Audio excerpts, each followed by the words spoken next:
నమస్తే, నేను మీ kidney specialist doctor Sindhu Chaganti. నా ఓపీకి వచ్చిన ప్రతి కిడ్నీ పేషెంట్ నేను అడిగే ఫస్ట్ క్వశ్చన్ ఏంటంటే, తరచుగా పెయిన్ కిల్లర్స్ వాడుతూ ఉంటారా అని.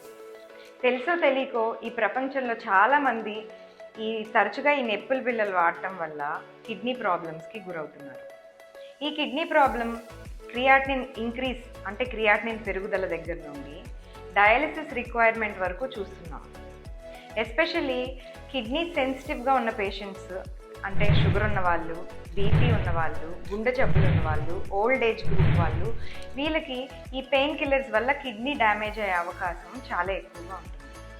సో తరచుగా పెయిన్ కిల్లర్స్ వాడే అలవాటు మీకు కనుక ఉన్నట్లయితే కంపల్సరీ మీరు మీ కిడ్నీ ఫంక్షనింగ్ని టెస్ట్ చేయించుకోండి. ఈ పెయిన్ కిల్లర్స్ గురించి మరిన్ని వివరాలకు నేను నా నెక్స్ట్ ఎపిసోడ్లో చెప్తాను. Thank you.